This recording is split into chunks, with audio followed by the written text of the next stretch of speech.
Chegou a hora mais esperada deste podcast. Sim, estamos no Grupo G, Grupo do Brasil. Vamos falar hoje sobre todas as curiosidades que você quer saber sobre a nossa seleção e também comentar sobre os nossos jogadores. E é claro, né? Vamos falar também sobre os adversários da nossa seleção no Grupo G da Copa do Mundo, que são Sérvia, Suíça e Camarões. Meu nome é Lucas Dantas e tá começando mais um podcast Vai Te Catar. Hoje edição especial Seleção Brasileira na Copa do Mundo. Vem com a gente!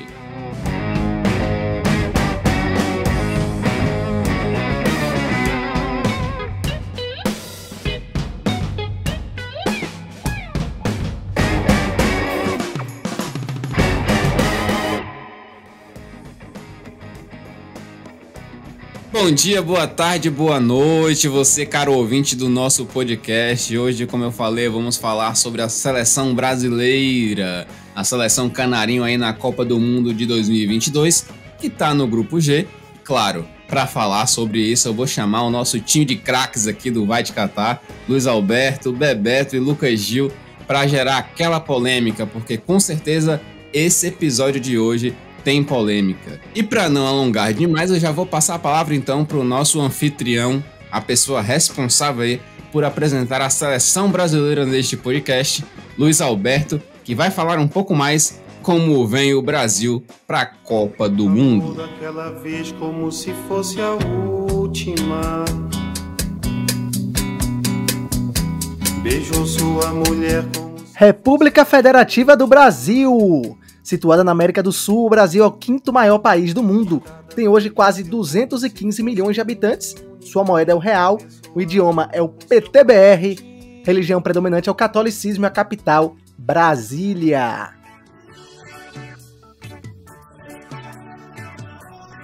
O Brasil já foi colônia portuguesa, monarquia constitucional e atualmente é uma república federativa com 26 estados, mais o Distrito Federal. A economia brasileira ocupa hoje a 10ª colocação na lista das maiores economias do mundo e é baseada em setores como mineração, manufatura, agricultura e serviços. Não posso ficar nem mais um minuto com você. Curiosidades! Até 30 anos atrás, Tocantins não existia. Seu território fazia parte do estado de Goiás. O jovem estado foi criado juntamente à Constituição de 1988. Eu tenho um fato engraçado, na verdade uma reflexão sobre isso, né? Recentemente eu estava olhando sobre essa composição regional do Brasil e durante o século XX, né, a gente teve uma mudança, tanto do ponto de vista dos estados como do ponto de vista das regiões, muito corrente, né? E com a Constituição de 1988 e desses anos para cá, já se passam aí 34 anos aproximadamente, a gente não teve mais uma grande mudança político-geográfica no mapa do Brasil, né? Por exemplo, você citou aí o Tocantins, se eu não me engano também teve a criação do Mato Grosso do Sul, eu não sei se na mesma época, mas depois disso a gente não somente não teve novos estados, como também a gente permaneceu nas mesmas regiões, né? Sul, Sudeste, Centro-Oeste, Norte e Nordeste. Antigamente, por exemplo, o estado da Bahia fazia parte da região Leste. Graças a Deus que a gente ficou no Nordeste, né? Hashtag Nordeste Bahia. Durante o período colonial, o Rio de Janeiro se tornou a capital de Portugal, assim se tornando a primeira e única capital europeia fora do território europeu. Uma outra curiosidade sobre Brasil e Europa é que a gente faz fronteiras com algum deles. Alguém aqui sabe? Holanda e França, né? Respectivamente aí o Suriname, grande Suriname, marcando presença aqui no podcast, e a Guiana Francesa. Pois é, fez parte do checklist aí o Suriname. O ápice do Suriname nesse episódio vai ser a convocação de algum árbitro do Suriname para a Copa do Mundo. Aí a gente vai à loucura aqui. Aí vai a loucura, irmão. Aí eu vou comprar a camisa do Suriname e azul. Antes do Brasil colônia, a língua falada era o tupi. A língua foi extinta, mas várias palavras prevalecem e continuam ainda sendo utilizadas por nós brasileiros. Vocês conseguem chutar algumas? Eu não sei se é uma palavra tupi. Eu posso citar aqui algumas palavras indígenas que eu sei, talvez seja. Por exemplo, Itapuã. Itapuã é indígena, não sei também se é tupi, mas vai aqui a lista das principais palavras em tupi que a gente continua utilizando até hoje. Amendoim, açaí, Ceará, Ipanema, Copacabana, mandioca, tapioca, xará e pereba. Será que tem pereba na seleção brasileira? Sempre tem. Eu começo com o treinador. É a pereba brasileira. Aí você vai apanhar hoje, porque Tite tá com a moral boa aí com todos os nossos torcedores. E você falar mal dele aqui nesse podcast não pode. Pode falar mal do Pedro. Não. Que, inclusive, teremos um momento especial aí pra falar dele. Esquece Pedro. Porque Pedro não vai pra Copa. Fomos acusados de ser corneteiros de Pedro. Então, como um podcast aí que sempre dá o direito ao contraditório e o direito de respostas, convidamos aí um ouvinte não acredito. que vai defender Pedro, vai ser o advogado de Pedro neste episódio. Para provar que nós estamos errados e estamos cometendo injustiça com o atleta. O Brasil é um reduto de artistas, tendo como os maiores autores brasileiros Machado de Assis, Clarice Lispector, que nasceu na Ucrânia, mas se considerava brasileira, inclusive radicada no estado do Pernambuco, Carlos Drummond de Andrade, Cecília Meirelles, o baiano Jorge Amado, Graciliano Ramos, Ariano Suassuna e Castro Alves. Acho que vale uma menção honrosa também pra nossa Rachel de Queiroz aí, Raquel de Queiroz do estado do Ceará. Com essa seleção que Luiz acabou de armar, a gente seria campeão da Copa. Com essa seleção aí, facilmente. É verdade. Na literatura a gente dá pau. E não fica só na literatura. O Brasil também tem uma lista vasta de cantores e cantoras que fizeram sucesso não só aqui, como no mundo inteiro. Como Tim Maia, Vou pedir pra você ficar, eu te amo. Luiz Gonzaga,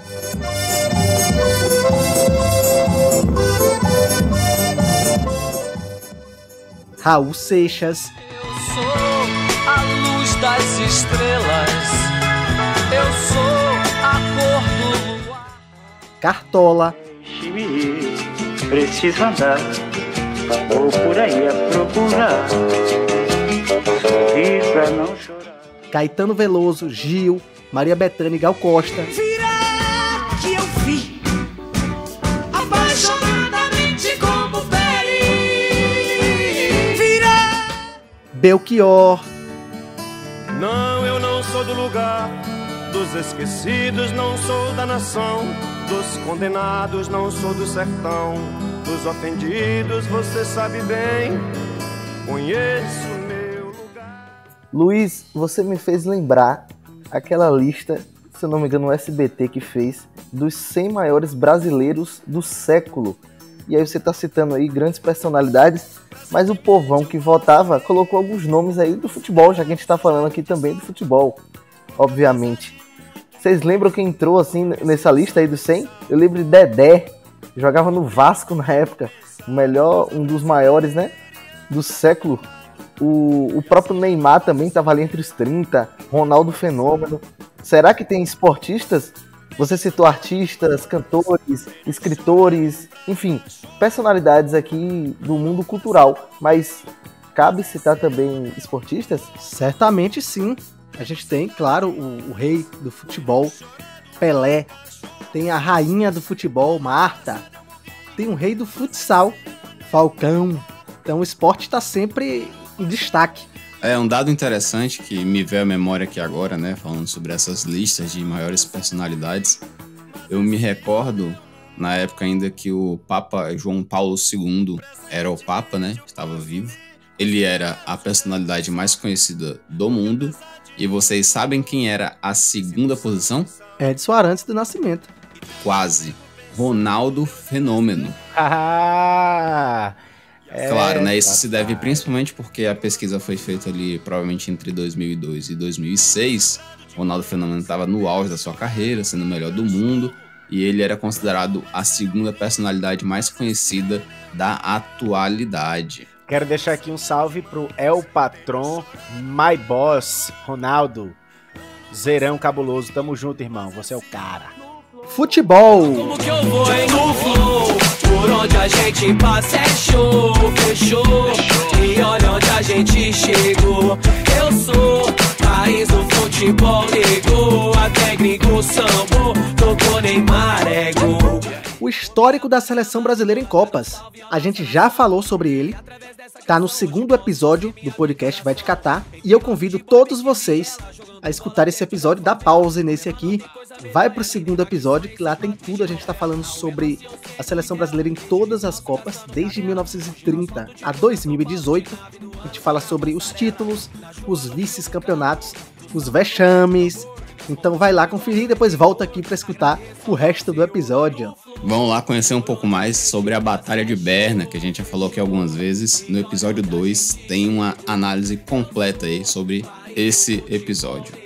O Brasil ocupa hoje o 1º lugar no ranking da FIFA. Chegamos à Copa do Catar como os melhores do mundo. Para se classificar nas eliminatórias sul-americanas, o Brasil fez a maior campanha da história da competição, ficando em 1º lugar com 45 pontos. Lembrando que não teve um jogo, foi Brasil e Argentina. Então, com um jogo a menos, a gente atingiu esse feito histórico. E estamos a 38 jogos sem perder. Ou seja, a gente só perdeu para a Argentina naquela final da Copa América de 2021. E desde então, a seleção do Tite não perdeu mais. Só uma observação, meu amigo. Esse é o ponto que o brasileiro se entristece. A gente chega com o maioral, 38 jogos sem perder, e a gente ganhou todo mundo, atropelou nas eliminatórias. Perdeu pra quem? Qual foi a única derrota? Argentina, pô. E qual foi o jogo que a gente não fez, que a gente pediu pra não ter mais? Argentina, pô. Então isso é o que fica lá, ó. Não interessa se eu ganhei 10 vezes do Peru, Chile, Bolívia, Venezuela, blá blá blá, Suriname, Guiana Francesa, fiz o amistoso com o Congo e bababá. Perdi pra Argentina, cara. Isso tá lá. Eu marco isso lá, ó, no histórico de Tite. Aí a gente ia fazer um jogo com a Argentina. Não, cancela, deixa quieto. Tá bom do jeito que tá, que a gente ganhou todo mundo. Isso aí, abre o olho, Brasil, abre o olho. Eu já fui um crítico de Tite nesse sentido, né? De falar que ele adora levantar esses dados, falar que a seleção nunca perde, que perde de maneiras pontuais. Só que quando perde são maneiras pontuais decisivas, né? Como citou aí a derrota para a Bélgica em 2018, a derrota para a Argentina. Mas eu também não vou crucificá-lo aqui, porque eu percebi, e isso é um grande mérito do próprio treinador, que a seleção brasileira evoluiu muito durante esses 4 anos. Eu me recordo muito bem de assistir jogos da seleção, onde o time não me convencia. A gente assistia e via que tinha um problema sério ali, apesar de não estar perdendo, mas tinha um problema que a seleção não encantava.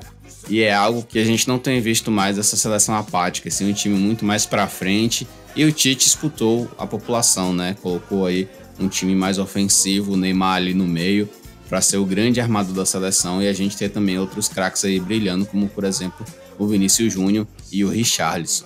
Sabe o que eu acho? Sobre o que você falou aí, Lucas.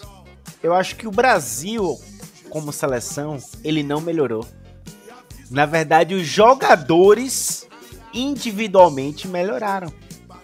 Se a gente pegar a seleção que tropeçou com a Bélgica e comparar com a seleção de hoje é muito melhor. Surgiram novas peças e os jogadores que já estavam na seleção evoluíram. Claro, eles continuam jogando. Eu vejo o sucesso da seleção não pela melhora tática, de esquema. Pra mim, eu sou crítico do treinador. Pra mim, não era pra estar aí. Não gostei do trabalho dele em momento algum. Não perde pra ninguém. Quando perde é logo pra Argentina, em casa, uma decisão. Enfim, pra mim a seleção não melhorou. Os jogadores melhoraram. Aí, quando você tem a seleção mais estrelada do planeta, não existe seleção no mundo com tanta estrela, só tem craque, como o Brasil. Então, treinar um grupo de craques é muito fácil, pelo amor de Deus. É muito fácil. Então ganhar, botar o time pra jogar e ganhar 30 jogos é fácil, claro, só tem fera jogando, pô. Agora, criar um esquema, criar um sistema tático, uma mentalidade tática pros jogadores e tal, isso que é difícil. Eu só tenho estrela, então conseguir resultado eu vou conseguir. Não necessariamente, por exemplo, se você for ver aí o caso do Joaquim Löw com a Alemanha em 2018. Só tinha estrela naquele time. Atual campeão mundial. Um dos técnicos mais bem pagos da história. Ele já tinha tava com Toni Kroos, título, né? Tava com Gnabry, tava com Royce, com Thomas Müller. Só tinha craque naquela seleção. Manuel Neuer. Sim, mas ele já tinha conquistado, pô. Eu discordo. Mas tu já ganhou o título, tu já humilhou o Brasil num 7-1 em casa, em território nacional. E foi humilhado perdendo pra Coreia do Sul e cair na primeira fase. Mas tu já tem o título, tá lá, ó, a estrelinha, fui campeão. Aí entra de ressaca. Eu discordo completamente desse posicionamento. Primeiro, o histórico de 38 jogos sem perder é de extrema relevância. Mas pegou adversários mais fracos. Claro, porque o Brasil é o melhor, é o mais forte. E se é o mais forte, tem que vencer. E o que o Brasil fez, venceu e venceu bem. Tite, não sei por que a crítica em relação a Tite, já que, claro, perdeu a final da Copa América no Brasil, mas acontece, o jogo foi difícil, 1-0. O Brasil pegou a Argentina nas eliminatórias, lá na Argentina, empatou 0-0. O Brasil foi muito melhor, teve aquele lance que era pra ter expulsado o Otamendi, não expulsaram. O jogo em casa, quem mais queria jogar era o Brasil, no Pacaembu lotado, certamente venceria o jogo, mas a Argentina inventou papinho, não quis jogar. Depois a FIFA, ou melhor, a Conmebol, não quis mais fazer o jogo. E pronto, não foi um pedido do Brasil. Pro Brasil seria até melhor jogar essa partida. Enfim, o Brasil não tá só vencendo, ele tá convencendo, tá jogando muito bem. Esse papo aí de, tem a melhor seleção, tem que ganhar mesmo. Não é assim com as outras grandes seleções que não estão jogando bem. Como o Lucas citou, a Alemanha, tem a Inglaterra, também não tá bem. E só tem craque. Então, porque os jogadores estão bem, por isso que a seleção melhorou. A seleção não melhorou porque a gente falso. Jogando em campo, a seleção demonstra um futebol muito melhor. Já não era ruim, eu não achava a seleção ruim.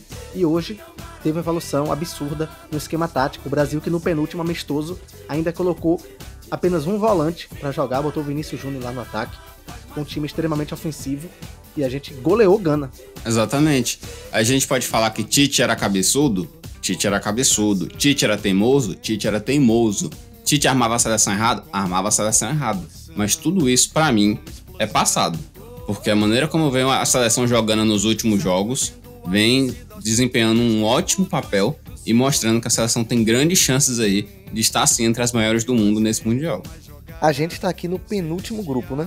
Então já passamos por diversas seleções e sua trajetória até chegar à Copa do Mundo.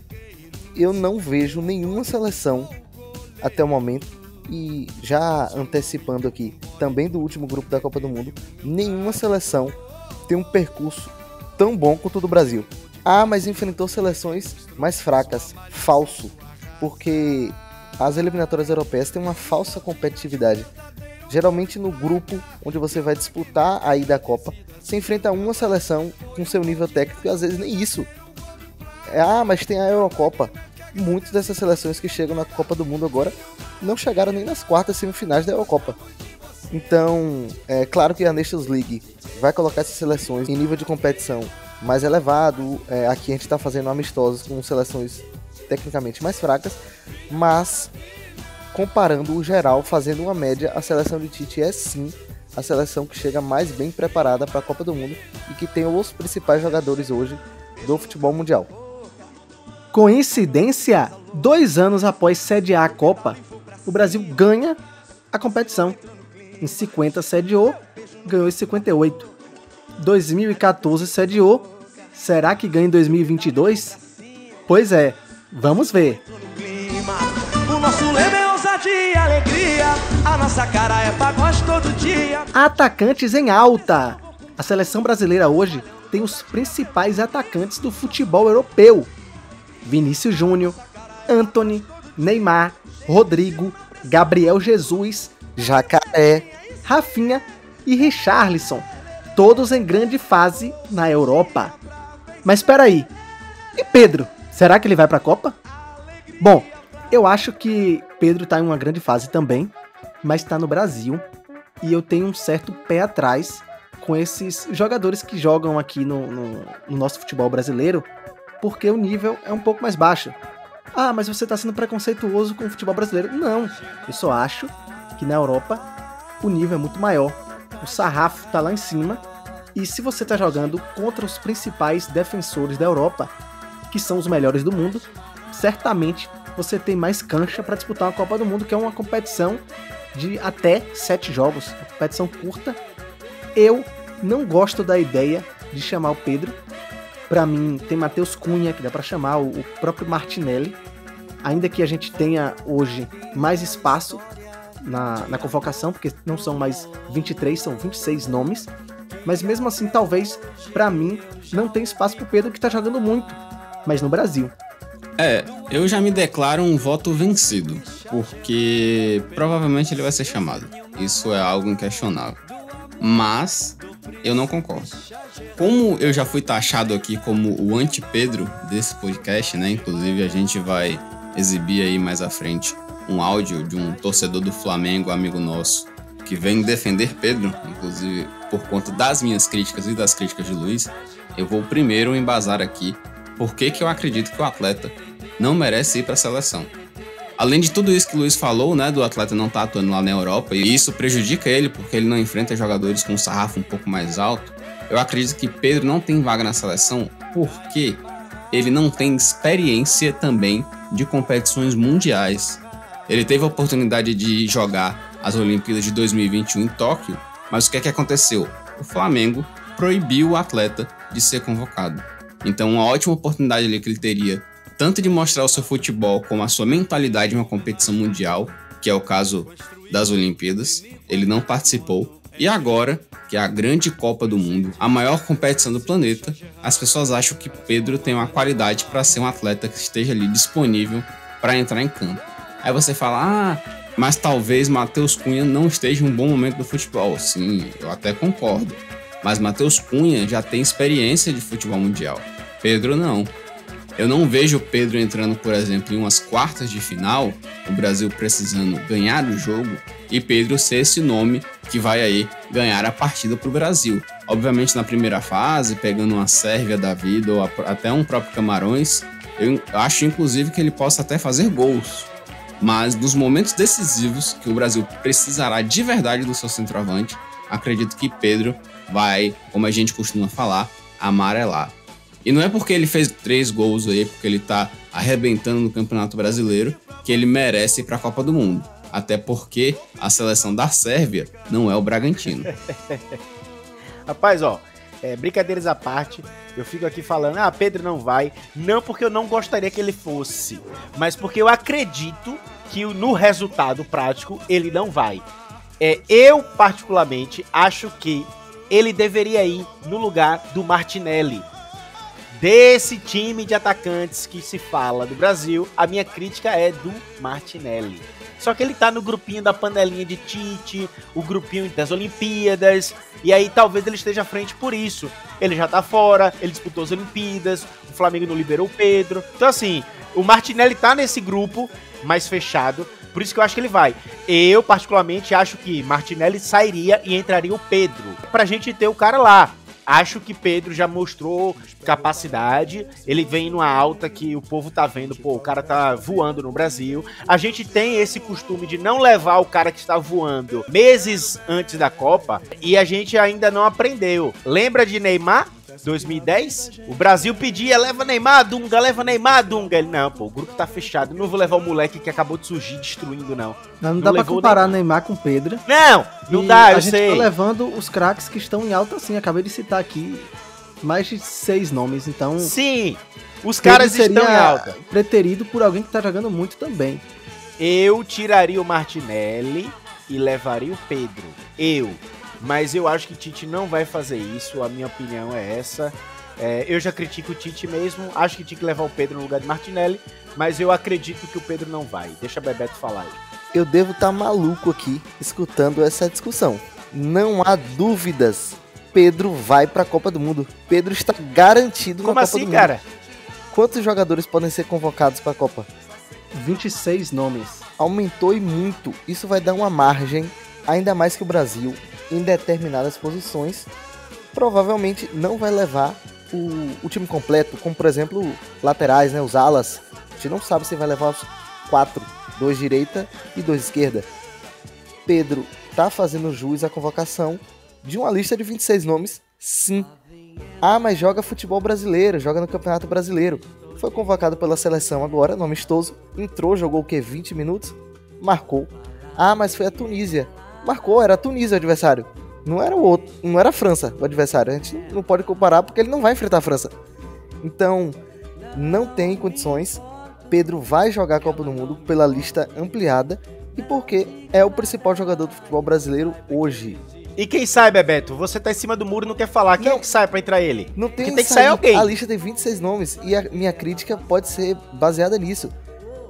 Copa é de 4 em 4 anos. Tem um número selecionado de 23 jogadores. Você limitar esse tipo de coisa dá o glamour da competição, né? 32 seleções. Mas aí a FIFA tá querendo colocar de 2 em 2 anos. 48 seleções.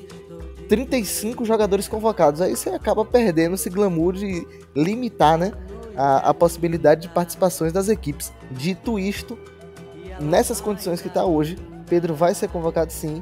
Pode ter certeza que ele está lá. Vai entrar e vai jogar, como o Lucas falou? Aí eu não sei. É uma estratégia que o Tite vai poder utilizar. É um atacante alto. O Brasil não tem esse pivô com essa capacidade, com essa característica. E pode sim entrar num jogo. Você falou da Sérvia aí, time forte, jogadores altos. Vai que tá 0-0, jogo duro. Vai que a Sérvia abriu 1-0, tá ali 25 do segundo tempo. Você precisa de um jogador para fazer o pivô, para fazer o giro em um zagueiro mais alto. E aí você tem o Pedro, né? Que tá em grande fase no Flamengo. Claro que ele tá fazendo essas jogadas no futebol brasileiro, mas pode fazer sim em cima da Sérvia. O jogador brasileiro tem sim essa capacidade.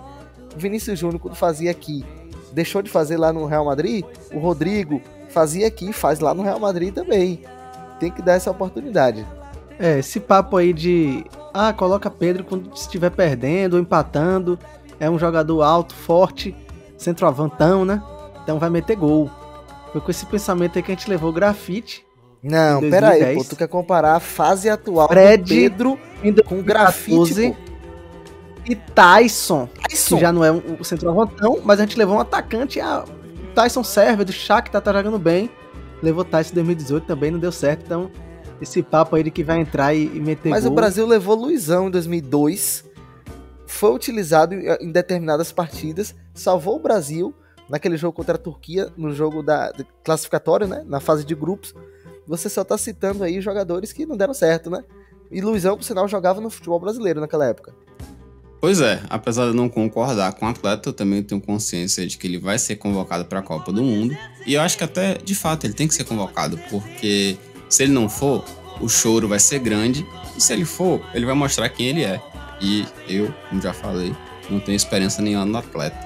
Inclusive, sobre essas comparações aí, eu ia citar um nome aqui de um jogador, atacante, que jogou lá no futebol holandês, para comparar com o Pedro. Mas eu não vou fazer isso não, para não tomar porrada. Depois de todas essas nossas considerações aí sobre o atleta Pedro, vamos colocar aqui o áudio agora do nosso ouvinte, o Diego Oliveira, que será o defensor de Pedro aí na seleção, ao contrário do que nós falamos aqui, pelo menos do que eu falei, do que Luiz falou sobre o atleta. Então vamos escutar aí. E aí, Diego, Pedro vai para a Copa do Mundo? Salve galera que tá aqui ouvindo o podcast Vai Te Catar. Meu nome é Diego, como os colegas já anteciparam. Vim aqui defender, né, a convocação do Pedro para a seleção brasileira, para a Copa do Mundo de 2022, já que ele vem sofrendo vários ataques aqui por parte do Luiz Alberto e do Lucas Dantas. Como já falaram, sou flamenguista sim, mas a minha opinião não tem nada a ver com a minha torcida, né? A princípio, Pedro deve ser convocado pelo apelo popular, de fato. As pessoas querem ver o Pedro jogar na seleção brasileira ou ao menos ser convocado. Imagino que o Tite ele vai querer, ele não quer na verdade, carregar o fardo de a seleção não apresentar bons jogos, não fazer gols e ser cobrado por conta disso. Então eu acho que ele vai sim levar o Pedro para a seleção, nem que seja para ficar no banco e ser usado na melhor oportunidade. Além disso, a seleção brasileira ela vai poder contar com mais jogadores do que na edição anterior de Copa do Mundo. o Tite ele vai poder levar 26 jogadores, anteriormente eram 23, e o Pedro pode ser um desses jogadores, né, que vai ganhar uma dessas 3 vagas a mais. Esses jogadores poderão jogar os jogos e tudo, não vai ser uma questão de ser convocado só para ser cortado posteriormente, eles vão poder jogar. Além disso, o Pedro ele é o artilheiro do Flamengo na Libertadores, da Libertadores na verdade, tem 12 gols, sendo que já fez jogos com 4 gols, boas apresentações. Eu imagino que o Pedro vai ganhar o prêmio de melhor do continente na Libertadores, e é meio estranho o Brasil não contar com o melhor jogador da América na sua convocação. Eu entendo que tem pessoas que falam que quer uma seleção mais europeia, acostumada a jogar contra europeu, mas a mensagem de que o nosso futebol não tem sequer um jogador que possa estar presente na seleção não me soa bem, né? Além disso, o Pedro teve um último jogo pela seleção, fez um jogo pela seleção, na verdade, o último da seleção, jogou bem, fez gol. Ele tem um perfil de ser aquele jogador mais centralizado lá na frente, mas é um cara que faz gols, ele cheira gol. Eu particularmente prefiro um perfil de um jogador que cria um pouco mais de jogadas, apesar de estar jogando no ataque, mas o Pedro ele acabou me cativando, né, me conquistando, por ser um cara que faz gols, por ser oportunista. Ele não é aquele cone, como a gente já viu em Copas do Mundo, jogador que está ali na área só ocupando espaço, né? Ele faz gols e se movimenta até bem.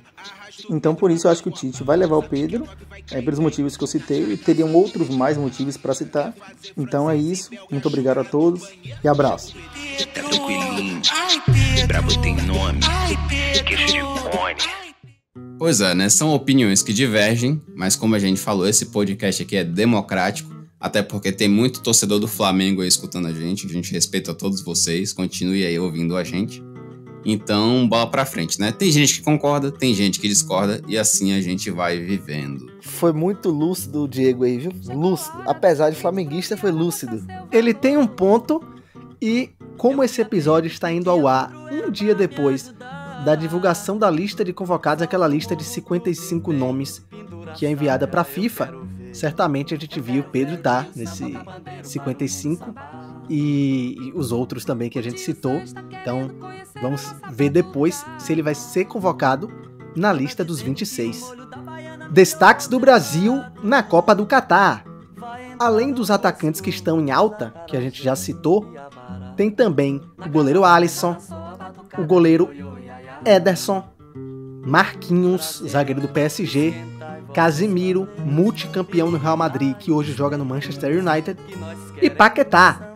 A seleção canarinho é comandada por Adenor Bach, o Tite, o algoz de Lucas Gil, que tem até então 74 jogos com a seleção brasileira, 55 vitórias, 14 empates e apenas 5 derrotas.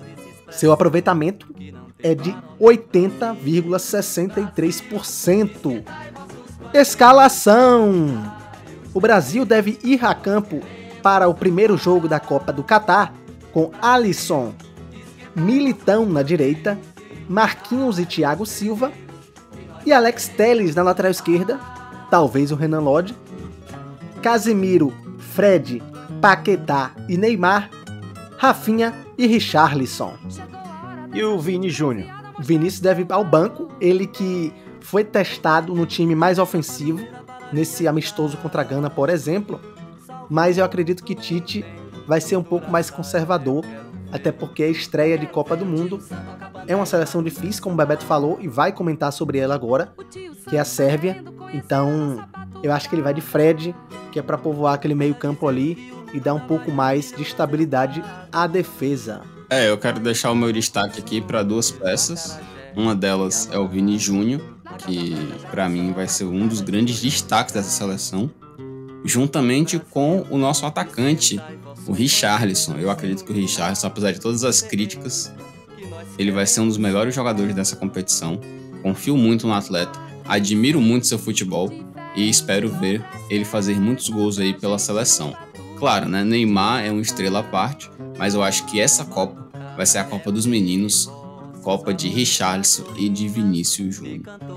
Informação: no dia 14 de novembro, que é a data limite para os clubes liberarem seus jogadores, toda a delegação da seleção brasileira vai se apresentar em Turim, na Itália, e a partir de então, os jogadores vão treinar no CT da Juventus. Bebeto sabe, né, que fica um pouco próximo ali do gloriosa Catar, a Itália. De fato fica ali próximo, né? Região geográfica, entretanto o clima é outro, né? Não sei quando o Brasil vai se deslocar lá para a região ali do Oriente Médio, mas é muito mais quente do que a região da Itália, certamente. O Brasil estreia no dia 24 de novembro contra a Sérvia, às 16 horas no horário de Brasília, e depois enfrenta Suíça e Camarões. O Brasil tem tudo para chegar às finais, como a gente já comentou aqui, a seleção está em alta, tem jogadores em destaque no futebol europeu e brasileiro, e se tiver um pouco mais de sorte, eu acho que dá para ser campeão, dá para trazer o Hexa sim, Brasil!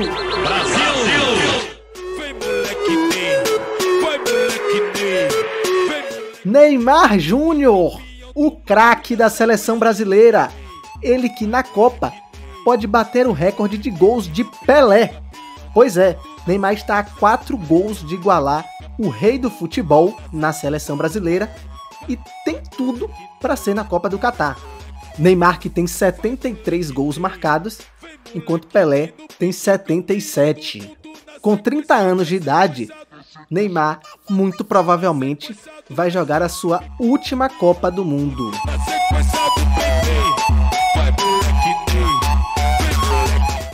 Pois é, né? O menino Neymar não é mais menino. Esperamos aí que ele consiga encerrar essa última participação dele em Copas do Mundo, dando a alegria pro torcedor brasileiro. Pois é, pessoal, essa foi a nossa apresentação sobre o Brasil, com toda a nossa cornetagem, com toda a nossa esperança, com toda a nossa vontade aí de ver o Hexa vindo pro nosso país. Mas, para isso ser conquistado, o Brasil tem que ganhar os 7 jogos, né? E os primeiros 3 da primeira fase já estão decididos. O primeiro deles, inclusive, será contra a seleção da Sérvia. Seleção essa aí que o Bebeto vai falar um pouco mais pra gente.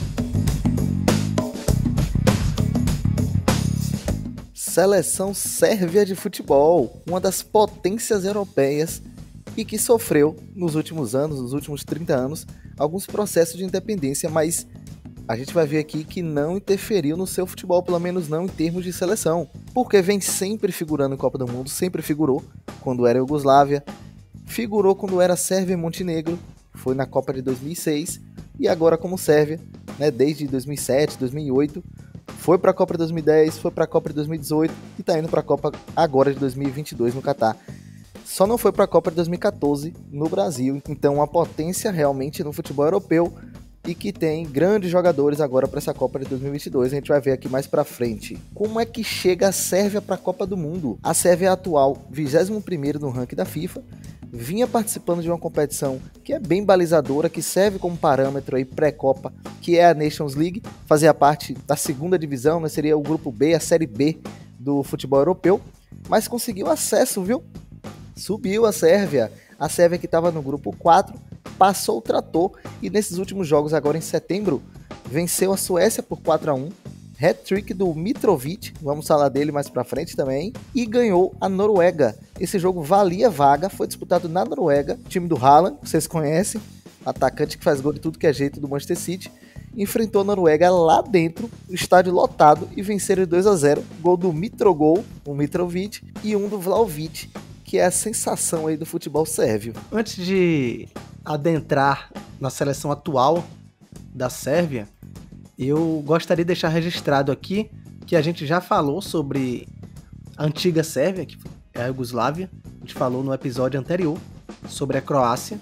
Então, no contexto histórico de Copas, claro que não pode deixar de mencionar a Iugoslávia e certamente a Sérvia fez parte, né? Assim como Bósnia e Herzegovina, Montenegro, Macedônia e a própria Eslovênia. Então, jogou Copa como Iugoslávia e depois de ser desmembrada, jogou com as seleções dos respectivos países independentes. Essa região dos Balcãs aí, Luiz, muito forte no futebol, né? Bem tradicional. Claro que nunca chegou a ganhar uma Copa do Mundo, nunca chegou a ganhar uma Eurocopa, mas sempre revela grandes jogadores, seleções bem competitivas e participa das competições, né?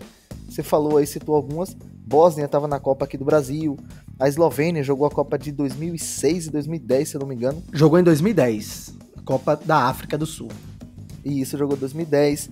Montenegro eu acho que não foi ainda sozinha, né? Foi junto com a Sérvia em 2006. Mas a Iugoslávia, obviamente, quando era unificado, era muito mais potência ainda, né? Tinha todos esses. E a Croácia aí, que também é figura carimbada, fez a final, né, da última Copa do Mundo. E a Sérvia, que também volta a disputar essa Copa do Mundo, né? E só um detalhe, né, que você falou aí, Bebeto, que Montenegro nunca conseguiu disputar uma Copa do Mundo, mas tem uma justificativa. Sérvia e Montenegro jogaram a Copa de 2006 ainda unificados, né? E como você citou, logo após a separação dos países, boa parte daquela seleção era de origem sérvia. Então a base do elenco foi todo para o time sérvio e Montenegro teve que montar uma outra seleção, claro, em uma qualidade técnica muito abaixo daquilo que é exigido, digamos, para você conseguir emplacar aí no futebol mundial e poder disputar uma Copa do Mundo. E com a Alemanha aconteceu o caminho inverso, né? Que era dividida e passou a se unir, então ficou mais forte ainda. A ocidental era mais forte que a oriental, se uniram e a gente viu uma grande Alemanha desde então. Montenegro perdeu jogadores naquela época, já vem se refazendo, vinha aí disputando as eliminatórias de Eurocopa e Copa do Mundo, já vem bem, vem em ascensão sim. Mas levou uma coisa importante da Sérvia, né? Se não levou os jogadores, levou a saída pro mar, né? Então as praias ficaram com Montenegro, Sérvia ficou sem mar, tem um rio lá que é famoso, o Rio Ada, mas a praia ficou com Montenegro, viu? Será que eles são bons em futebol de areia? Ah, duvido. Na altinha, né? Acho que não. Exatamente, né? Ficou com a praia, então talvez seja a especialidade deles. A Sérvia passou muito bem pelas eliminatórias, viu, Lucas? Desbancou a forte Portugal no seu grupo.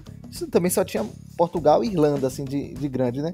Lucas Gico gosta de dizer que as eliminatórias sul-americanas são fracas, né? Mas a Sérvia pegou um grupo muito fraco, com exceção de Portugal, é claro. Então, jogou Portugal para repescagem.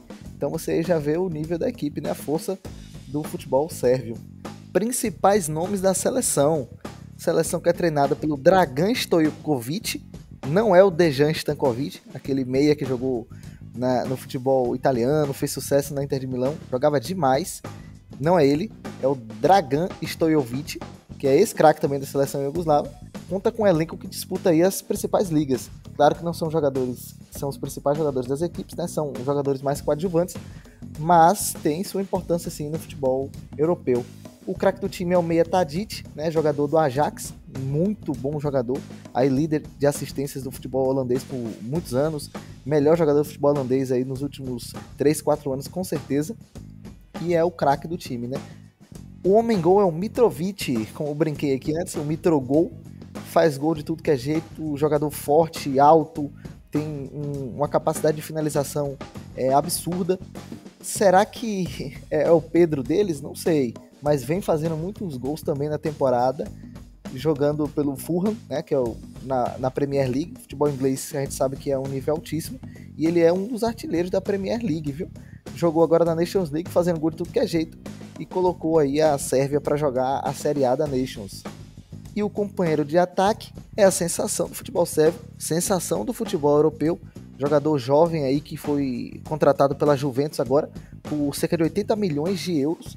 Então aí você já tira. É o Vlahovic, que jogava na Fiorentina, também um jogador com uma capacidade de finalização absurda, um jogador extremamente rápido que complementa o Mitrovic. Então a dupla de ataque é muito forte, o meia é extremamente habilidoso, com a capacidade de assistência absurda. O Brasil tem que ficar de olho, porque se der espaço para Tadic, ele vai pifar um desses dois jogadores, que, como eu falei, tem uma excelente capacidade de finalização. Sim, são dois jogadores aí fortíssimos, na verdade 3, né? O Tadic também é um grande atleta aí, talvez até o principal deles. Mas eu queria citar algumas curiosidades, digamos assim, sobre esses atletas. A primeira delas é sobre o Mitrovic, que, como você falou, Bebeto, ele atua aí pela equipe do Fulham. E sim, o Fulham subiu essa temporada para a Premier League e o Mitrovic estava presente na campanha de acesso do time, ou seja, ele estava jogando no Fulham, então, desde lá da 2ª divisão do campeonato inglês, e hoje figura aí na Premier League, ainda à frente do time.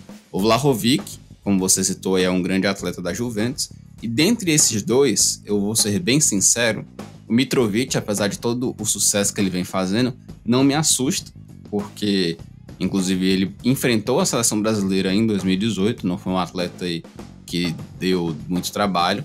Porém, eu acredito que o Vlahovic, que é a grande surpresa sérvia nessa Copa, vai ser um atleta aí que vai deixar Thiago Silva e Marquinhos aí com muita dor de cabeça, porque é um atleta de muita qualidade técnica, muita força física, velocidade e boa finalização. Ou seja, ele tem todos os atributos que um atacante necessita para ser um grande jogador e provavelmente vai carregar a Sérvia aí, junto, claro, com o Mitrovic, para a segunda fase da Copa do Mundo. O Thiago Silva, de fato, não teve muito trabalho com o Mitroglou. Ele que foi ao ataque e fez um dos gols do Brasil naquela partida da Copa do Mundo de 2018. O Brasil venceu por 2-0, gol de Paulinho, Thiago Silva. E um jogador que eu gosto muito da Sérvia é o meio-campo da Lazio, Milinkovic Savic. Ele que é o meio de campo, né? Tem também um goleiro que tem o mesmo nome, mas pra mim é um dos melhores jogadores. Tem uma técnica aguçada e esse sim vai dar trabalho, assim como o Tadic e o próprio Vlahovic, como é? Vlahovic. Sim, tem outros coadjuvantes do elenco aí. Tem o Jotic, né? Que o Real Madrid contratou há pouco tempo. Agora Jotic é doença no ouvido, não? Informação. Não. Contratou o Real Madrid há pouco tempo, fazia sucesso no futebol italiano. Acho que voltou lá pra Itália, tá jogando na Fiorentina, mas é banco do time. Se vale uma menção honrosa aqui, podemos citar também o Kostic, que se destacou muito aí no futebol alemão, agora tá jogando também na Juventus e também compõe aí o time, a parte do ataque do time da Sérvia. E como vocês falaram, enfrentaram o Brasil em 2018 e enfrentaram também a Suíça, né? O grupo aí quase que se repete de forma completa, né? E naquela ocasião não venceu o Brasil, muito pelo contrário, perdeu para o Brasil e perdeu para a Suíça também. Então, vamos ver se eles vão fazer diferente agora na época. Tinha vencido somente a Costa Rica, né? Fez 3 pontos e foram eliminados na primeira fase. Não tem como falar da Sérvia e não citar um dos maiores clássicos do mundo. Lucas Gil conhece aí o clássico de Belgrado? Lucas Gil conhece? Luiz, Lucas? Eu lembro do Estrela Vermelha, mas o rival eu esqueci o nome. Não tem como, pô. Na história do futebol você tem que conhecer esse clássico. É tipo um Celtic Rangers, um Boca River, um Bavi, é o Grenal, isso. É o Partizan que enfrenta o Estrela Vermelha, clubes de Belgrado que foram fundados após a Segunda Guerra Mundial. Os dois times foram fundados em 1945. Tem uma história bem bonita na refundação dos clubes ali da Iugoslávia, porque obviamente a gente estava na Segunda Guerra Mundial. A Iugoslávia era o lado pró-União Soviética, né? Fica próximo da região e regime socialista e tal. Alguns clubes acabaram sendo desmembrados, deixaram de existir por apoiar o regime nazista. Então tem essa história que o Marechal Tito, lá da época na Iugoslávia, que chegou a fechar a porta de alguns clubes. Clubes foram refundados em 1945, 2 deles são os principais times do futebol sérvio hoje. Era também na época da Iugoslávia, que é a Estrela Vermelha e o Partizan. No duelo histórico, o Estrela Vermelha leva vantagem, inclusive já foi campeão da Liga dos Campeões na temporada 90-91, também foi campeão mundial de clubes, não é isso? Mais de 2000 para cá, o Partizan vem chegando, viu? Hoje o Estrela Vermelha já tem 31 campeonatos nacionais e o Partizan tem 30. Nos últimos 3 anos deu Estrela Vermelha, mas aí, se eu não me engano, de 2002 a 2010, quase que o Partizan levou todos, levou 6, 7 seguidos. Apesar do futebol lá ser bem sucateado, digamos assim, a qualidade esportiva não é muito boa, do próprio estádio, do entorno. O que faz sucesso são as torcidas, principalmente do Estrela Vermelha e do Partizan, fazem esse derby aí mundial, que inclusive passa aí volta e meia na ESPN, né? Uma curiosidade é que o estádio do Estrela Vermelha fica a 1,5 km do estádio do Partizan. A rivalidade, como ela não fica restrita às 4 linhas, obviamente jamais vão marcar um jogo do Partizan no mesmo dia do jogo do Estrela Vermelha no estádio, né? Por questão de segurança mesmo, né? Então tem toda essa movimentação lá. Tem brasileiro que já atuou nas 2 equipes. O atacante Cléo, que chegou a jogar aqui no futebol brasileiro, no Atlético Paranaense, no Figueirense, ele jogou no Estrela Vermelha, jogou emprestado lá, e na outra temporada defendeu as cores do Partizan. Ele conta na época que ficou receoso de sair de casa, recebeu muita coisa de contato via internet e tal, de ameaças, mas que nunca chegou a ser direta, né? Nunca chegou às vias de fato. No estádio ele era muito xingado, tinha cartazes e tal, mas conta que não teve tantos problemas assim não. Nada que a gente não veja aqui no futebol brasileiro, né? Pois é, tem uma curiosidade também, Bebeto, sobre esse clássico aí, né, do Estrela Vermelha e do Partizan, que o grande palco dessa partida é um estádio muito conhecido dos brasileiros, sabia? É o Maracanã. Não é o nosso Maracanã, mas o estádio do Estrela Vermelha também se chama Maracanã, só que com K. E ele foi construído em 1963, claro, em homenagem ao Maracanã, o grande Maracanã ali da Copa de 50, que deixou os sérvios aí, os iugoslávios, encantados pelo nosso futebol brasileiro e fizeram um estádio muito semelhante. O povo sérvio, ele gosta muito de futebol, obviamente esses estádios lotados, o derby de lá chama muito a atenção, e pode ter certeza que nessa Copa do Mundo as cafanas vão estar lotadas e eles vão estar lá tomando a sua Rakija. Que acha isso, cara? Isso aí, Lucas G, é justamente isso. Eu ia lhe perguntar o que eu quis dizer falando que as cafanas vão estar lotadas e eles lá tomando as Rakijas. Cara, cafana lotada deve ser o estádio. Ou as ruas. Ou bar. Eles cravaram aí, é bar, é tipo uma taverna. E são as tavernas antigas, são chamadas de cafanas lá na Sérvia. E a Rakija... é cerveja, É cachaça. É uma espécie de aguardente à base de frutas e tal. Parece muito com a cachaça brasileira, né? Que aqui é a base de cana-de-açúcar. E que é uma tradição de lá. Eles gostam bastante. Pode ter certeza que durante a Copa do Mundo eles vão estar, ainda mais que é no inverno, né? Eles vão estar aí se acabando na cachaça, na Rakija e lotando essas cafanas para ver se a seleção dessa vez passa de fase. Acredito que vai fazer o duelo com a Suíça, que é o jogo que vai decidir aí a classificação para a segunda fase. Pois é, serve aí que é um time muito forte, como a gente falou aí, com grandes nomes para essa competição, e vai disputar, digamos, diretamente aí essa segunda vaga, nada contra a equipe do Camarões, claro, mas provavelmente vai disputar o acesso às oitavas de final com a equipe da Suíça, equipe essa que eu vou falar um pouco mais para vocês a partir de agora.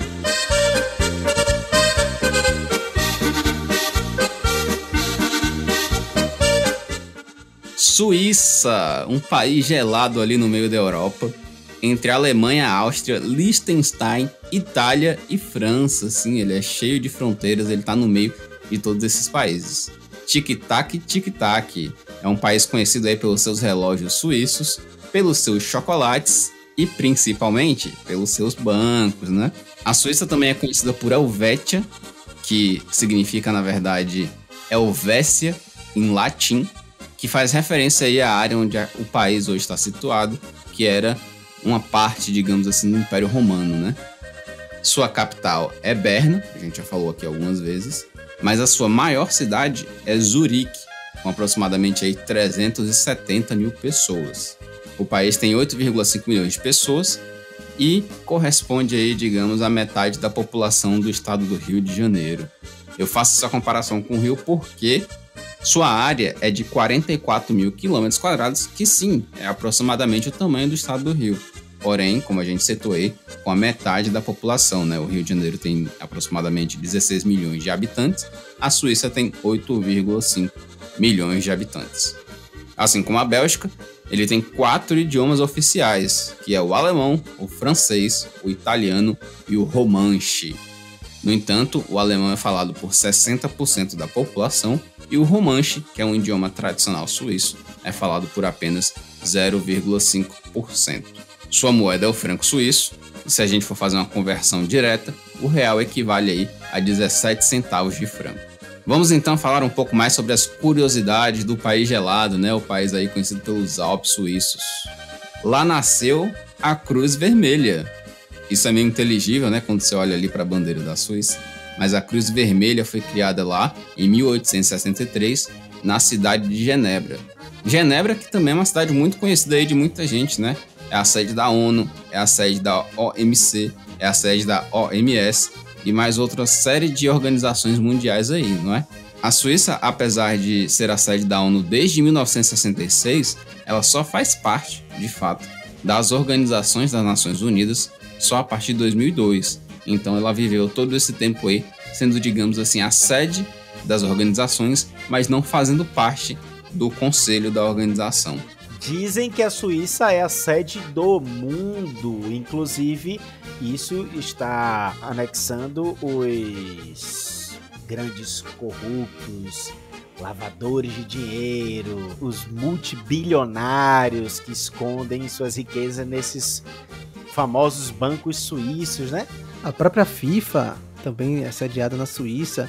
A Suíça já sediou Copa do Mundo também por conta dessa influência. O presidente da FIFA por muitos anos foi um suíço, Josef Blatter. Exatamente. A Suíça aí, como vocês falaram, tem uma influência mundial muito forte em uma série de setores, principalmente no futebol, né? Sede aí da Federação Mundial de Futebol. E se na Bélgica, como a gente citou no episódio passado, tem 1.500 cervejas para você demorar aí aproximadamente 5, 6 anos provando cada uma delas, na Suíça existem 7.000 lagos, ou seja, lugar para tomar banho ao ar livre é o que não falta.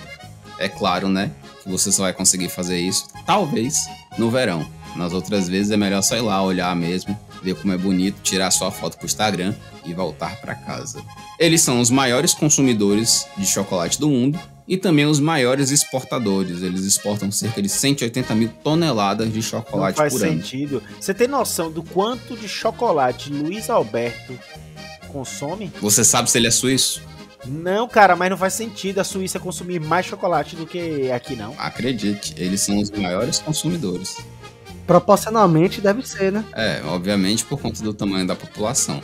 Mas eles detêm o selo, digamos assim, né? O título de serem os maiores exportadores. Eles exportam cerca de 180.000 toneladas de chocolate por ano. Luiz consome 5 barras por semana.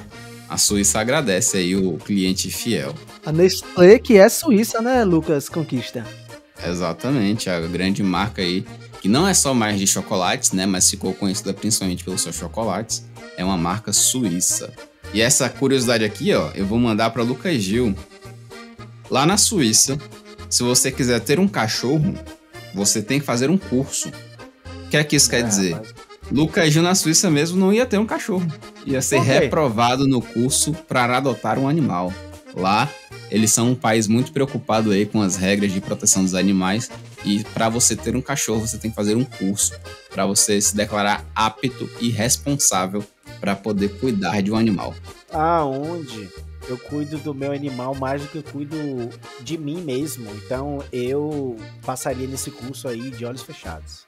A Suíça, que além da Nestlé que a gente acabou de falar, também tem muitas marcas de relógio. Sim. Então, a Tag Heuer, Rolex, Omega, sim, todas sim. são suíças. São conhecidos como os relógios mais pontuais e mais duradouros e mais caros do mundo. Então, quando você fala que a pessoa tem um relógio suíço, é porque é um relógio de altíssima qualidade aí. Foi na Suíça também que o Albert Einstein inventou a teoria da relatividade. Essa teoria aí que no campo das ciências exatas, principalmente no campo da física, é usada até hoje. E tem curiosidade estranha sobre a Suíça também. Se você um dia estiver na Suíça e ver alguém caminhando nu ao ar livre, não se assuste. Isso é um hábito comum entre os suíços. Várias áreas, inclusive, possuem sessões de nudismo chamadas cultura do corpo livre. Agora pronto. Eu vou comprar meu pão. A sacanagem tá liberada. O cara vai comprar na o pão Suíça. dele e tá lá. O caba pelado andando. E aí, opa, bom dia. Exatamente. Só que eu fico me perguntando, Não quero ir na Suíça. a pessoa que faz isso, ela não é, digamos assim, a favor da sacanagem, né? Ela é um pouco maluca. Porque você já pensou que é andar pelado na Suíça? Não, isso não deve ser no inverno, pô.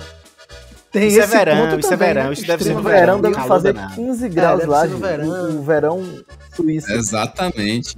É isso, mas pra eles é quentão, então, pô, calor. A questão é esse naturalismo aí de vou andar pelado, não tem problema. Eu acho que isso é só uns coroa doido, viu?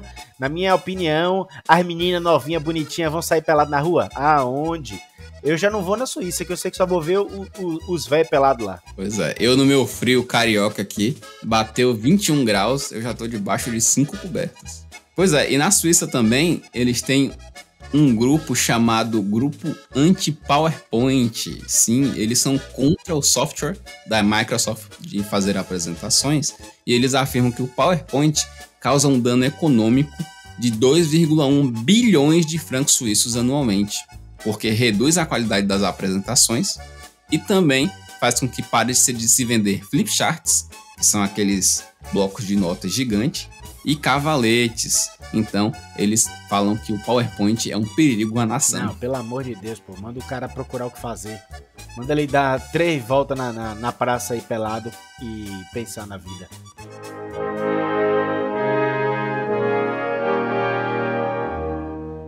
Vamos lá então falar sobre a seleção da Suíça, né? Os suíços jogam com o seu tradicional uniforme vermelho ou branco, né? O vermelho é o uniforme principal e o uniforme branco é o número 2. Atualmente eles estão na 15ª posição do ranking da FIFA e já participaram de 11 Copas do Mundo. A gente já citou várias delas aqui. Inclusive a melhor participação foi naquela Copa da Batalha de Berna e do Milagre de Berna, que foi em 1954, quando a seleção suíça chegou aí até as quartas de final. Melhor colocação até a atualidade. Na minha opinião, é um time mediano, para não dizer sem graça, porque sempre está presente em Copas do Mundo, né? Ele está indo aí para a 12ª participação, mas nunca tem uma participação marcante. Sempre fica ali ou na primeira fase, às vezes nas oitavas de final, e passou aí pontualmente 3 vezes, sendo 54, 38 e 34, para as quartas de final. Isso se reflete, inclusive, se a gente for procurar saber um pouco mais sobre os grandes ídolos do futebol suíço. Vocês sabem citar algum aí? Grandes ídolos do futebol suíço, eu não lembro de nenhum, não. Suíço, não. Eu lembro do Shaqiri, que é recente. Shaqiri, mas o ídolo recente, né? Ídolo histórico da Suíça, também não conheço não. Exatamente, é por isso que todos os grandes nomes, até que vocês citaram aí, né? O Xhaka, o Seferovic, o Shaqiri, são jogadores da geração atual. E se a gente for buscar na história aí grandes nomes do futebol suíço, a gente vai ter um certo trabalhinho aí de encontrar. Até porque esse time é muito conhecido não pelo seu futebol envolvente, mas sim pela sua defesa sólida, né? Como a gente citou aqui no próprio episódio 2, na partida que o Brasil disputou contra a Suíça em 1950, eles ficaram conhecidos, na verdade eles já eram conhecidos pela sua tática defensiva, conhecida como ferrolho. Então, sempre foram um time retranqueiro, e mais à frente, nessa escalação aqui que eu vou citar agora, vocês vão perceber como essa característica permanece. Eles jogam no 4-5-1, né? Jogam aí com 2 zagueiros, 2 laterais, 2 volantes, 1 meia, 2 meias abertos, né? Meia esquerda, meia direita e 1 atacante. Começando aí pelo goleiro, o Sommer, que é um dos destaques desse time atual. É o goleiro aí que já disputou outras Copas do Mundo. Atualmente ele defende o Borussia Mönchengladbach, na Alemanha. Na zaga, temos o Akanji e o Elvedi. O Akanji, que jogava pelo Borussia Dortmund e atualmente está indo aí para o Manchester City. Na lateral direita, Widmer. Na lateral esquerda, Rodrigues. Esse teve uma passagem aí pelo futebol italiano, na equipe do Milan. No meio, como eu falei, Xhaka e Freuler, de volantes. Na meia esquerda nós temos Vargas. Na direita nós temos Djibril Sol, que é um atleta jovem aí que está estreando pela Suíça na Copa do Mundo. Você deve ter se confundido aí, amigo. Vargas é da seleção do Chile, viu? Esse é o Rubem Vargas, da seleção da Suíça. Certamente naturalizado, hein? Não, o jogador é suíço. Apesar do nome latino, ele nasceu na Suíça. Especificamente numa cidade que eu não vou ousar a falar o nome, porque eu não falo romance. Mas enfim, no meio de campo, Shaqiri, o grande atleta aí dessa seleção. E Shakira? No ataque nós temos... A Shakira tá na Espanha, aqui na Suíça é Shaqiri. E no ataque nós temos aí uma dobradinha, né? Às vezes joga o Embolo, também que é um jovem atleta aí da seleção da Suíça, ou o atacante do Benfica, ele, o Seferovic. O técnico é o Murat Yakin, é um técnico suíço, tá à frente aí da seleção suíça desde 2001. Então, como eu falei, né, os grandes atletas da Suíça são provavelmente dessa geração, que também não são grandes atletas assim, né? São atletas que na geração atual têm se despontado. E uma coisa engraçada, né, no momento que eu estava fazendo essa pesquisa, eu fui procurar saber um pouco mais sobre o Shaqiri, e ele está jogando atualmente no futebol americano. Só que ele está jogando num time chamado Chicago Fire. E aí eu fiquei pensando, será que o Shaqiri aposentou e começou a fazer série policial, série de bombeiro? Não sei se vocês conhecem, né? O Chicago Fire é uma série aí do AXN que fala sobre a rotina dos bombeiros na cidade. E o time, inclusive, se chama Chicago Fire. Agora, se o time é dos bombeiros, fica aí essa pergunta no ar. Eles jogam de vermelho na Suíça, então não sei se tem essa relação não. Sobre os confrontos anteriores, a gente falou aqui rapidamente sobre eles. A Suíça jogou com o Brasil 2 vezes e, acreditem, o Brasil nunca ganhou a Suíça em Copa do Mundo. A primeira vez, como eu falei, foi em 1950, naquele 2-2 no estádio do Pacaembu, onde a Suíça botou 8 jogadores na defesa. E a segunda vez foi agora em 2018, né, na reedição, digamos assim, quase idêntica do grupo da Copa do Mundo, onde o Brasil aí disputou com a Suíça e empatou a partida por 1-1. Ela nunca enfrentou o time de Camarões, vai ser a primeira vez aí que os suíços vão enfrentar os camaroneses, e enfrentou a Sérvia, né? Não tô falando aí da Sérvia antes de ser Sérvia, mas sim especificamente da Sérvia. Enfrentou a Sérvia em 2018, também na reedição desse grupo, e ganhou por 2-1.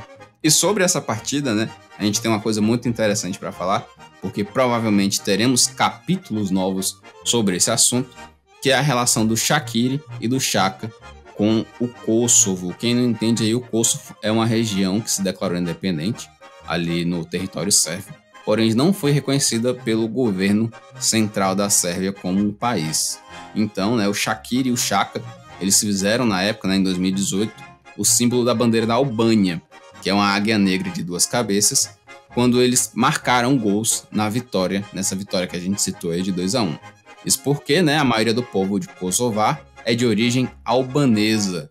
O Xhaka, ele apesar de ter nascido na Basileia, né, cidade suíça, ele é filho de pais do Kosovo. E o Shaqiri, que nasceu lá no Kosovo, assim como também o volante Berami, que disputou aí a Copa de 2018, se naturalizou suíço para jogar na seleção. Como eu falei, a região do Kosovo fica dentro do território da Sérvia e se declarou independente em 17 de fevereiro de 2008. Porém, o governo não reconheceu e considera ainda o Kosovo como parte do país. E acerca dessa manifestação aí que o Shaqiri e o Xhaka fizeram em 2018, eles foram multados pela FIFA, né, em 10 mil francos cada um deles. Inclusive, o Lichtsteiner, que foi um outro jogador da seleção suíça que correu com eles na comemoração do gol, também tomou uma multa aí de 5 mil francos. Ele não fez o símbolo da águia negra, mas só o fato dele ter comemorado o gol junto com os atletas que se manifestaram aí politicamente, ele tomou a multazinha dele ali como cúmplice do acontecido. Da seleção suíça, gosto muito do goleiro Sommer, muito bom goleiro tecnicamente. O Shaqiri, também muito bom jogador, habilidoso, gosta de jogar aberto ali pela direita, onde cortando para dentro tem grande capacidade de finalização e de passe também, mas que pode prejudicar é estar jogando no futebol americano, né? Jogando uma liga mais fraca. Ele que já jogou aí a liga francesa pelo Lyon, jogou no Arsenal, se não me engano, jogou em Liverpool. Então é um jogador que experiência e capacidade técnica ele tem, mas jogando uma liga com parâmetro, com sarrafo mais baixo pode prejudicar e muito essa seleção suíça. E o Xhaka, volante do Arsenal, muito bom jogador, capacidade de defesa, capacidade de sair pro jogo e tem uma finalização de fora da área que tem que ficar de olho aí o Tite, tem que ficar de olho os volantes brasileiros, acompanhar o Xhaka que vem de trás, porque ele gosta de filtrar e gosta de finalizar muito de fora da área. A seleção suíça que nessa última data FIFA foi a campo para se livrar do rebaixamento na Nations League, no grupo A, no grupo 2, que tinha Espanha, Portugal e República Tcheca. Então a Suíça precisava vencer as 2 partidas, ganhou a Espanha na Espanha e a República Tcheca em casa, e aí caiu os tchecos e os suíços vão jogar Nations na Série A, digamos, na próxima temporada. Pois é, mas o que a gente pode esperar dessa seleção na Copa do Mundo? Na minha opinião, essa seleção da Suíça é uma seleção mediana. Ela é uma seleção muito técnica, retranqueira, de muito toque de bola e ataques muito pontuais. Eles não atacam muito, mas seus ataques são muito bem construídos. Eles usam muito essa questão da bola enfiada aí, como o Bebeto mesmo mencionou, e também o ataque aéreo. E vai disputar, assim, com certa desvantagem, eu acredito, o segundo lugar do grupo aí, do grupo G. Apesar deles serem experts em chocolate, acho que eles não vão dar nem tomar nenhum na competição.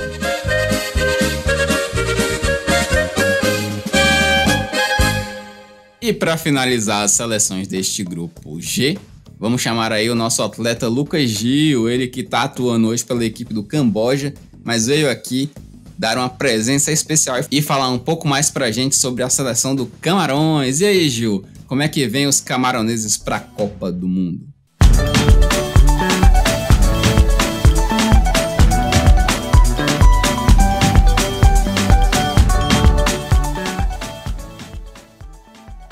Fala, galera! Rapaz, ó, primeiro, eu já venho chegando pesado ali pra acabar com essa zoeira de vocês, de que, o segundo colocado, Suíça vai brigar com Sérvia. Epa, inxalá, não é assim não. Os camaroneses vão brigar. Os camaroneses são os leões indomáveis. Eu tava aqui ouvindo, né, você falando aí da Suíça, e se não me engano você citou que a melhor participação no Mundial de clubes, de seleções, foi umas quartas de finais, correto? Sim, sim. Pronto. Os Leões Indomáveis também chegaram lá, viu? Pra quem não sabe, eles também conseguiram, como maior feito, chegada histórica, inusitada, nas quartas de finais. Então, essa historinha aí de que a briga é só da Sérvia e Suíça, não venha com essa não. Os camaroneses vão brigar por uma vaga, porque eles podem fazer história. Anote o que eu tô dizendo. Antes de mais nada, eu sei que o povo quer saber por que Camarões se chama Camarões. Quando vocês me deram a tarefa de falar sobre Camarões, eu mesmo me questionei. Porra, Camarões, será que tem a ver com crustáceo? Tem que ter, né? Não faz sentido Camarões não ter relação com o camarão. E de fato tem. Vocês sabem por quê? Como é que do nada passou a se chamar Camarões o nome do país? Posso entregar o ouro do bandido? Pode. A ideia é a gente informar o povo que tá ouvindo nosso podcast mesmo. Eu sei disso, inclusive a gente tava até comentando nos bastidores, né, que a gente pensou que já tinha pesquisado Camarões, mas eu me lembrei depois o porquê. Eu fiz uma pesquisa na época, foi em 2021, quando tava tendo a Copa das Nações Africanas. E aí eu me fiz essa pergunta, por que Camarões? Aí eu fui pesquisar e aí descobri que está relacionado ali ao rio Camarões do país. Sim, a verdade é que em meados do século XV, os portugueses navegando pela região, eles apelidaram esse rio de Camarões porque era um rio rico em camarões. Então, pela abundância dos camarões, colocaram o nome do rio de Rio dos Camarões. E aí depois o país veio a se chamar, porque ele era conhecido geograficamente dessa forma, como Camarões. Então sim, tem a ver com o crustáceo, aquele que a gente tanto ama, né? Poucos infelizmente têm aí uma alergia, mas eu não tenho, graças a Deus, sou feliz e eu como os camarões, o crustáceo. Não, e sobre o nome do país ainda, né? Eu achei engraçado porque existe uma brincadeira da linguagem, digamos assim, né? Que a gente associa o próprio país ao crustáceo, mas isso não é comum em outros lugares, como por exemplo nos Estados Unidos. A tradução do país Camarões em inglês se chama Camerons, ou é Cameroon, alguma coisa nesse sentido. E o camarão em inglês se chama shrimp. Então a correlação, digamos assim, que a gente faz entre o nome do país e o crustáceo não é algo, digamos assim, inteligível em outras línguas. Que existe o nome do país, que continua como Camarões, né, Cameroon, porém o crustáceo é chamado de outra forma, no caso shrimp, em inglês. Então a mesma coisa na França, que chama République du Cameroun, e camarão na França é crevette, e não camarão. É estranho, Isso tem a ver com alguma questão de linguística apenas, né? Obviamente, o país ganhou esse nome por conta do rio, da abundância dos camarões, e tem referência de fato com o crustáceo em si. Não sei porque na língua inglesa e na língua francesa eles associam o crustáceo com outra palavra, mas o que deixa até a curiosidade em um nível mais alto, porque as línguas oficiais, embora existam diversos dialetos, as línguas oficiais do país são inglês e francês. Mas então, provavelmente, essa correlação que a gente faz, né, como você mesmo falou, o nome vem de origem portuguesa, né, dos portugueses que navegavam lá. Sim. Não é uma brincadeira ou não é uma correlação que existe no próprio país, que não fala português, fala francês e inglês, e nessas línguas não existe uma correlação direta entre o crustáceo e o nome do país. Pois é, o nome do país veio pelo apelido dado pelos navegadores portugueses, e a língua oficial é, de fato, francês e o inglês, né? Curiosidade sobre Camarões. Cara, eu particularmente sempre amei torcer para essas seleções africanas. Acredito que a maioria das pessoas que não são do continente africano, elas simpatizam, elas têm essa vontade, essa felicidade de torcer pelas seleções africanas, pensando na questão histórica do sofrimento, da desigualdade, da pobreza que eles vivem, né? Eu acho que a gente se sensibiliza nesse sentido.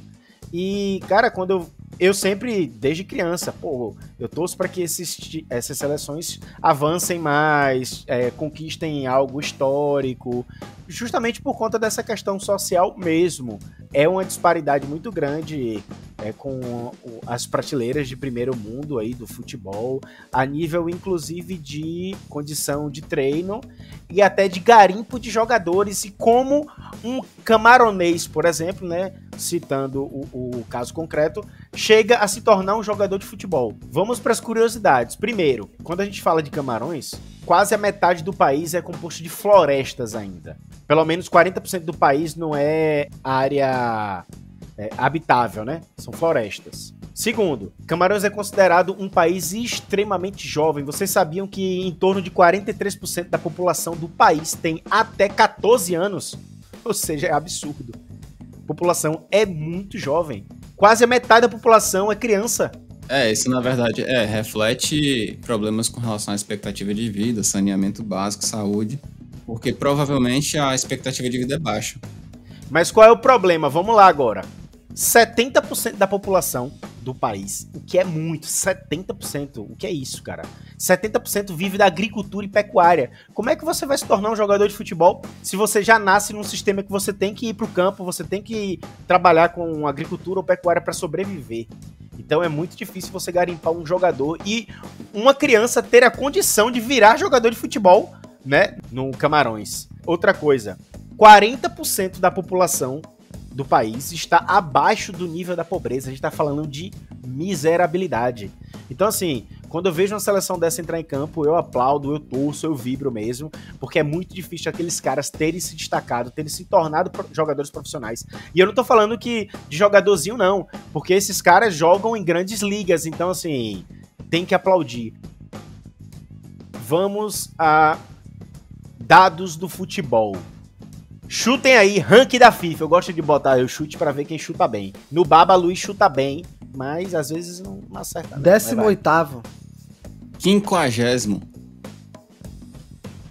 27º.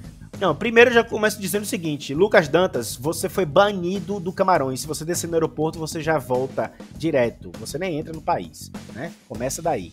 43º. Então... Oxi! Não interessa, cara, você rebaixou demais. Não interessa, você foi péssimo. Eu fui o que cheguei mais perto. Mas você rebaixou demais, não pode. A galera elevou o Camarões, e você rebaixou, então você foi péssimo. 43º ranking da FIFA, né? Estamos falando, para aqueles que não sabem, do segundo maior campeão africano. O maior campeão africano é o Egito. A segunda maior seleção do continente africano é a seleção de Camarões. Estamos falando de uma seleção com 5 títulos do continente. Então, tem tradição no futebol. eles já disputaram 7 Copas do Mundo. Então, assim, tem seleção aí na Europa que não tem essa experiência não, viu? Essa será a 8ª participação em Copas do Mundo. É verdade que quase sempre cai na fase de grupos, para ser mais específico. Só teve uma edição que eles não caíram em fase de grupos. Vocês lembram qual foi? 1994? Eu acredito que tenha sido antes, 90 pra trás.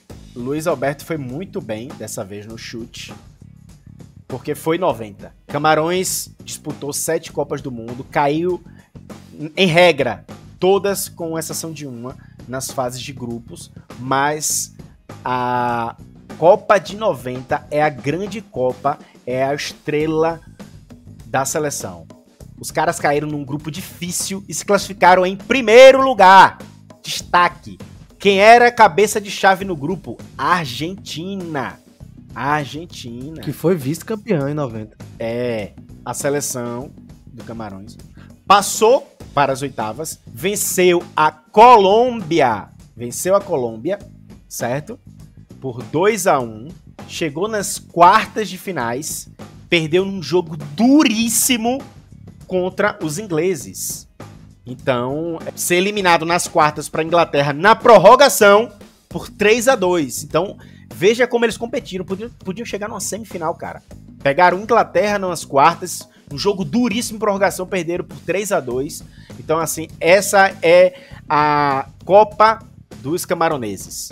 1990, uma Copa que entraram no grupo duro, que tinha a União Soviética, que tinha a Romênia e a Argentina, se classificaram e perderam num confronto duríssimo contra os inventores do futebol. E naquele ano tinha um jogador, não sei se vocês lembram, eu particularmente não conhecia, mas pesquisando pra gente participar, criar aqui esse podcast, eu descobri um jogador que foi o grande destaque da Copa de 90 para a seleção, chamado Roger Milla. Algum de vocês lembram? Roger Milla. Roger Milla. Roger Milla. Perdão, eu não falo dialeto. Roger Milla. Eu sou brasileiro, cara. Pra mim é Roger Milla. Agora Roger Milla, ok. Roger Milla. Vocês lembram desse cara aí? Sim, Com sim. certeza. Um dos maiores jogadores africanos. Jogou no Mônaco, jogou no Saint Etienne. Se eu não me engano, até hoje o Saint Etienne ainda é o grande campeão. Mesmo com essa tentativa aí do PSG de dominar o campeonato, ainda não chegou lá. Então, assim, Se eu não me engano, o Roger Milla é o marcador de Copa do Mundo mais velho até hoje. sim. Jogou acima de 40 anos. E fez gol, né? Não o jogador mais velho a disputar, o jogador mais velho a Fez marcar. com 42 anos. Fato. Exatamente. Curiosidade que a gente já trouxe naquele episódio especial sobre as Copas do Mundo. O Roger Milla fez o gol na partida contra a Rússia, mas o jogo foi 6-1 para a Rússia. E o Oleg Salenko, atacante da Rússia, ele fez 5 gols. O cara fez 5 gols no jogo. E quem é lembrado é Roger Milla, que fez o gol aí com mais de 42 anos, né? Não interessa, cara. Tinha um cara de 42 anos jogando bola e fazendo gol numa competição desse nível. Uma curiosidade que eu tenho sobre este jogador, né? Ele é o tido em algumas pesquisas pro povo lá como o número 1. E aí tem aquela coisa, pô, peraí. Esqueceram do Eto'o, o grande goleador camaronês, o jogador que teve a maior carreira como camaronês, o Eto'o, mas destacam o Roger Milla como o número 1 camaronês e depois o Eto'o.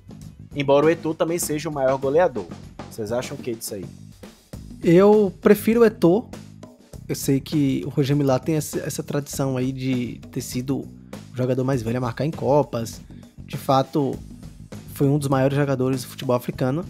Mas Eto'o, pra mim, foi o melhor jogador do futebol africano de todos os tempos.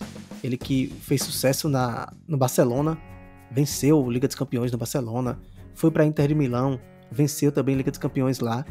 E com a seleção camaronesa, já ganhou medalha de ouro nos Jogos Olímpicos de 2000 e a Copa das Nações Africanas em 2000 e 2002. Então, já também tem vários prêmios individuais. Tem artilheiro maior artilheiro da história, né, da seleção camaronesa.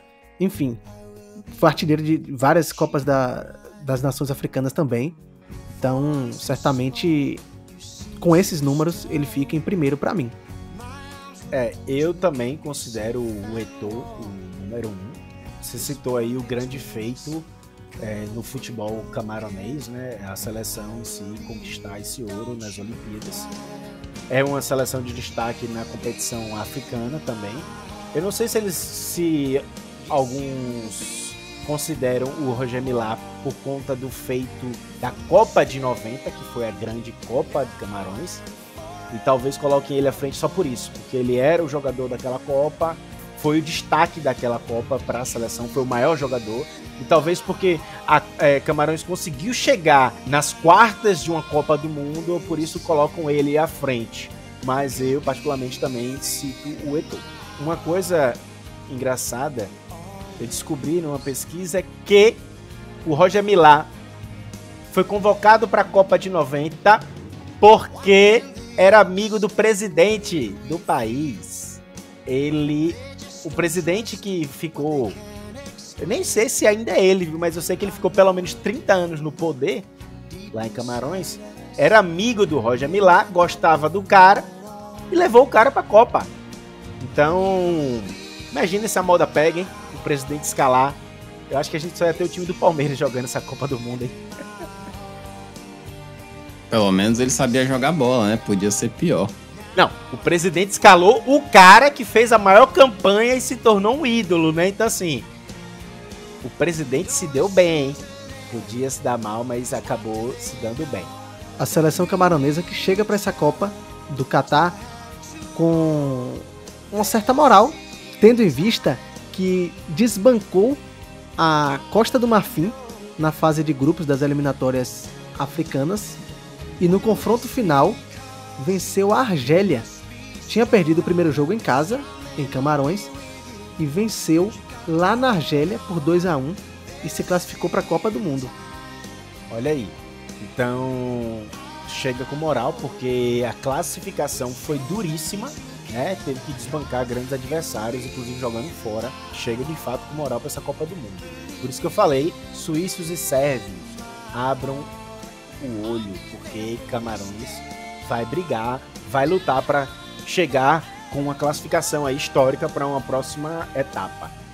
E outra coisa, se a gente pegar aí jogo recente da seleção de Camarões, jogaram agora no finalzinho do mês de setembro deste ano contra a Coreia do Sul, do grande Son. E o jogo foi 1-0 Coreia do Sul, gol de quem? Son. Exatamente. 1-0, gol de Son. Ok, não é nada demais. É um jogo difícil, né? Até a própria seleção brasileira, que eu sempre corneto, fez amistosos com seleções fracas. E a Coreia do Sul seria um amistoso muito mais duro que o Brasil, enfim. Mas a seleção de Camarões não jogou mal, né? Então eles vêm com força para a Copa do Mundo, abram o olho. Eu vou citar aqui uma escalação nesse último jogo, um esboço, né, de Camarões. Vou pedir ajuda aí aos universitários, aos meus amigos, porque como vocês viram, eu não vou saber falar o nome correto, né? Novamente, parabéns aí aos comentaristas e narradores que se viram nos 30 e conseguem. E alguns jogadores podem ser jogadores conhecidos aqui, né? Eu desconheço, mas pode ser conhecido por algum de vocês, aí vocês podem destacar, né? Goleiro, esse sim conhecido, Onaná. Eu chamo ele de Onana. Eu lembro daquela música da Rihanna. Onana, that's the name.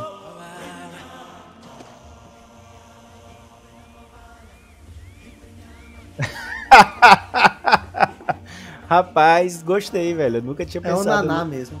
É Onaná, tá vendo? Acertei dessa vez. O goleiro é conhecido, Onaná. Agora essa música, nunca mais eu vou escutar essa música do mesmo jeito. Lateral direito, Fai. Não conheço. Lateral esquerdo, Tolo.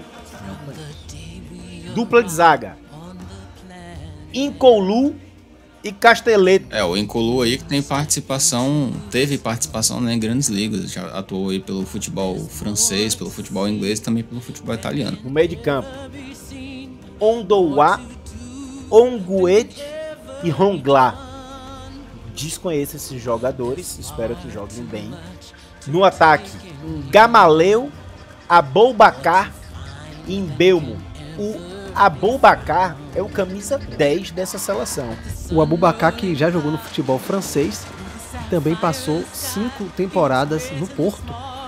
Jogou 125 partidas e fez 58 gols. Hoje ele está no Al Nassr da Arábia Saudita.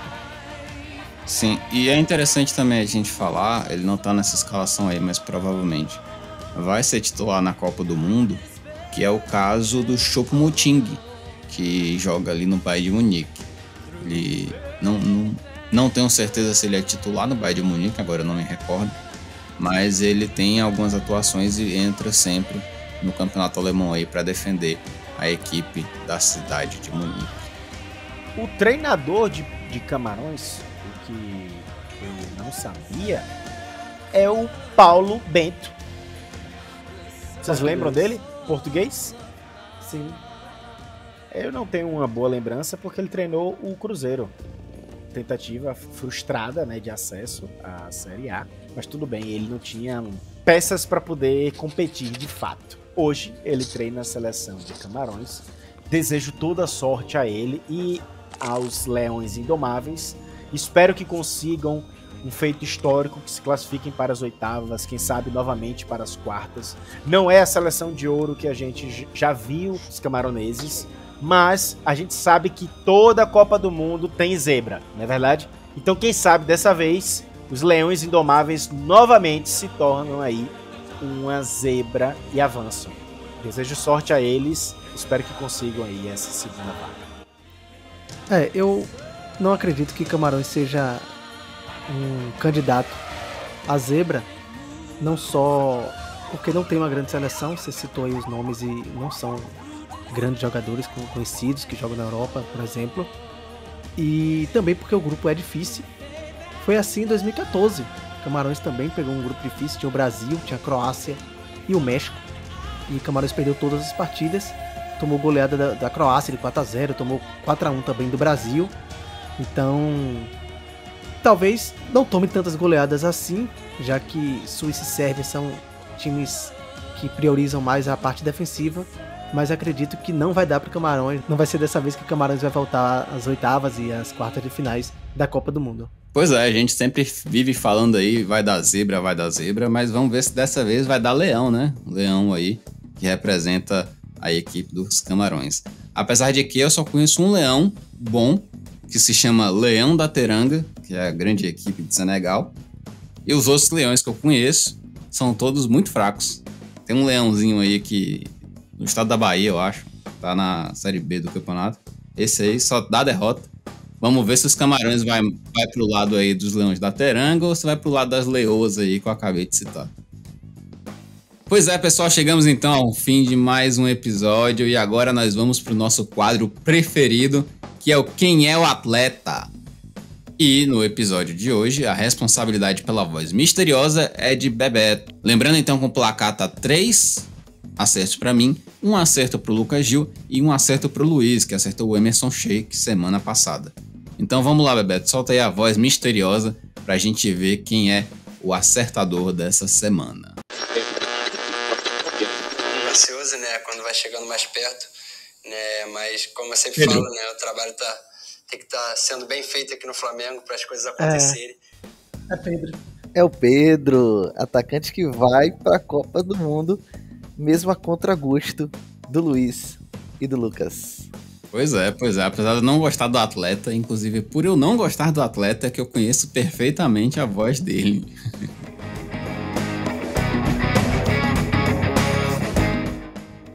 E na dica cultural de hoje, eu vou deixar com vocês o documentário Os Bastidores do Penta, que é de 2002, a Copa que a gente venceu em 2002, e está disponível no Netflix. Então, pessoal, muito obrigado aí pela audiência, pela paciência, por estar com a gente até agora.